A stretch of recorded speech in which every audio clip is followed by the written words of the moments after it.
ఒక్క మాట చెప్పదలుచుకున్నా.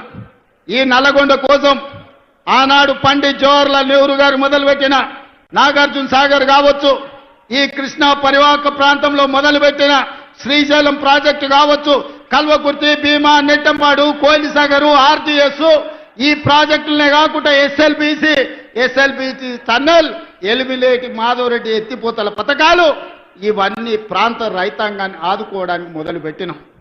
తెలంగాణ వచ్చినప్పటి నుంచి 10 ఏళ్లు ముఖ్యమంత్రిగా ఉన్న చంద్రశేఖరరావు గారు ఎస్ఎల్బిసి టన్నెల్ను 10 కిలోమీటర్లు ఆర్తా పార్త సంవత్సరానికి 1 కిలోమీటర్ పూర్తి చేసిన ఎస్ఎల్బిసి టన్నెల్ పూర్తయి 3,60,000 ఎకరాలు నల్గొండ జిల్లాకు నీళ్లు వస్తుండే మీ మీద కక్ష గట్టి, మీ మీద పగబట్టి ఎస్ఎల్బిసి టన్నెల్ పడావు పెట్టే మళ్ళీ ఈ రోజు మనం వచ్చినాక ప్రారంభించుకున్నాం.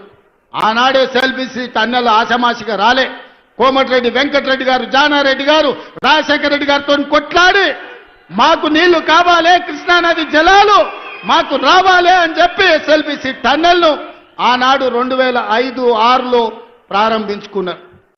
మరి 44 కిలోమీటర్లలో 34 కిలోమీటర్లు పూర్తయిన ఎస్ఎల్బిసి టన్నెల్ 10 ఏళ్లలో చంద్రశేఖరరావు సంవత్సరానికి 1 కిలోమీటర్ పూర్తి చేసిన ఎస్ఎల్బిసి పూర్తి అవుతుండే. కానీ చెయ్యలే. ఆయనకు మీ ఓట్ల మీద దాస ఉంది, మీ సీట్ల మీద దాస ఉంది, కానీ మీ నీళ్ల మీద దాస లేదు, మీ కష్టాలను తీర్చాలన్న ఆలోచన లేదు. అందుకే ఇవాళ పౌర సరఫరాల శాఖ అయినా, ఇవాళ సాగునీటి పారుదల శాఖ అయినా మీ హుజూర్ నగర్ లో ఉంది. పోయిన సంవత్సరం 24,000 కోట్లు ఈ శాఖకు నిధులు ఇచ్చి ఉత్తమ్ కుమార్ రెడ్డి గారి నాయకత్వాన తెలంగాణలో పడవబడ్డ ప్రాజెక్టులను పూర్తి చేయాలి. కాళేశ్వరం కుప్పగూలిన ఆయన కాళేశ్వరం అంటాడు, మా ఎంకన్ననేమో అది కూలేశ్వరం అంటాడు. 3 ఏళ్లలో 1,00,000 కోట్లు మింగిండు, కట్టిండు, కూలింది. నేనేం చెప్పినా అంటే పని మంత్రుడు పందేస్తేనంటే కుక్కతోక దానికి కూలిపోయిందంట. ఎక్కడైనా ఎవడైనా 1,00,000 కోట్లు పెట్టి కట్టిన ప్రాజెక్టు 3 ఏళ్లలోనే కూలిపోయేది. ఈ దేశంలోనే కాదు, ఈ ప్రపంచంలో ఎప్పుడైనా జరిగిందా?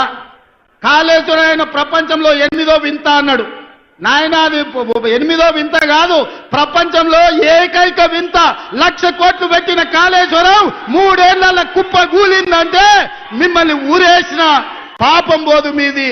1,00,000 కోట్లు ప్రజల సొమ్ము దిగమింగి కాళేశ్వరం కట్టి కూలగొడితే కూడా మొన్నటి వానకాలంలో రైతులు కష్టపడి శ్రీరామ్ సాగర్, శ్రీపాద ఎల్లంపల్లి ప్రాజెక్టుల కింద, శ్రీశైలం, నాగార్జున సాగర్, భీమా, కోయిల్ సాగర్, నెట్టంపాడు లాంటి ప్రాజెక్టుల కింద 1,56,00,000 మెట్రిక్ టన్నుల వడ్లు ఉత్పత్తి చేసి దేశంలోనే అత్యధికంగా వడ్లను పండించిన రాష్ట్రంగా తెలంగాణ చరిత్రలో ఉంది.